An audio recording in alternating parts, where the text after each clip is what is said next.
Assalamualaikum warahmatullahi wabarakatuh. Bertemu lagi bersama saya Rizkia Rahayu. Di video kedua ini, saya akan menjelaskan mengenai pengertian desktop, aplikasi Android, dan juga IoT. Sebelumnya, perkenalkan kembali, nama saya Rizkia Rahayu, saya dari kelas 12 RPL 4. Baik, untuk pembahasan yang pertama akan langsung kita mulai dengan pengertian desktop terlebih dahulu. Desktop application atau aplikasi berbasis desktop merupakan suatu aplikasi software milik desktop, yaitu PC dan laptop, yang mampu beroperasi tanpa berhubungan dengan koneksi internet atau offline. Untuk menggunakannya, user harus menginstalnya terlebih dahulu di sistem operasi pada laptop maupun komputer. Adapun desktop ini dibangun oleh 3 bahasa pemrograman, yaitu ada .NET, Java, dan juga DLP. Untuk yang kedua ada aplikasi.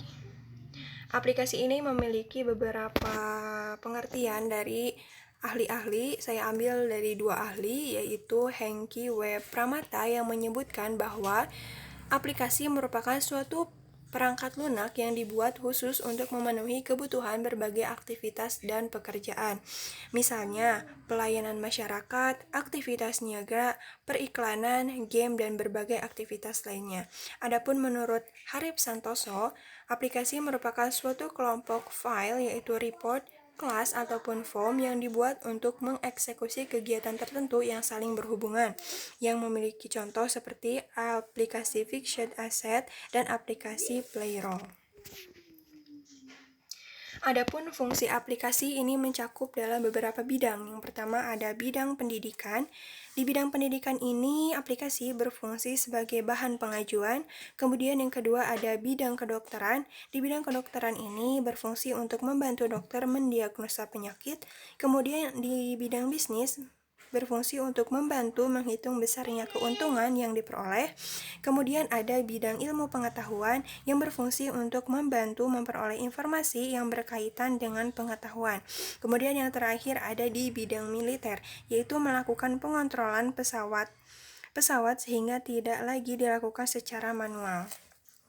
Adapun contoh-contoh aplikasi ada Google Drive, Gmail Office, ada Gmail, dan juga beberapa aplikasi-aplikasi lainnya. Yang ketiga ada Android. Android sendiri adalah sistem operasi yang dirancang oleh Google dengan basis kernel Linux untuk mendukung kinerja perangkat elektronik layar sentuh seperti tablet ataupun smartphone yang banyak digunakan di era zaman ini. Adapun versi-versi Android, saya mengambil 10 versi, yaitu ada versi Astro,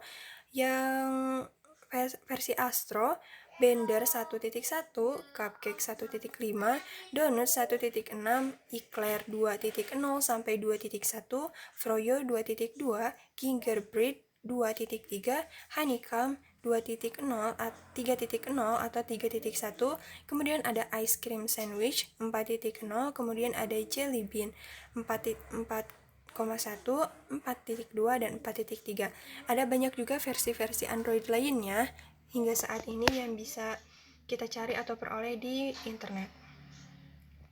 Adapun kekurangan dan kelebihan Android, yaitu yang pertama ada kelebihan Android, merupakan sistem operasi open source, memiliki banyak dukungan aplikasi, harganya beragam dan mudah dimodifikasi. Adapun kekurangannya, kinerja sistemnya cukup berat, hasilnya modifikasinya sering menyebabkan sistem bekerja tidak stabil dan kurang optimal. Kemudian yang terakhir ada kurang responsif jika dibandingkan dengan spesifikasi hardware yang tidak baik. Kemudian di selanjutnya ada IoT. Apa sih itu IoT?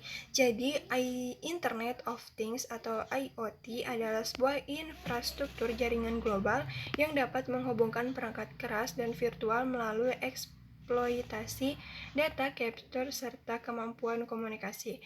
Adapun unsur-unsur yang harus ada dalam Internet of Things adalah sensor, konektivitas perangkat yang berukuran kecil. Ada pula cara kerja IoT, yaitu dengan memanfaatkan sebuah instruksi pemrograman yang dimana tiap-tiap perintah argumennya itu dapat menghasilkan sebuah interaksi antara sesama perangkat yang saling terhubung satu sama lainnya secara otomatis tanpa campur tangan manusia. Mungkin sekian pemaparan di video kali ini. Terima kasih atas perhatiannya. Mohon maaf bila ada salah-salah. Wassalamualaikum warahmatullahi wabarakatuh.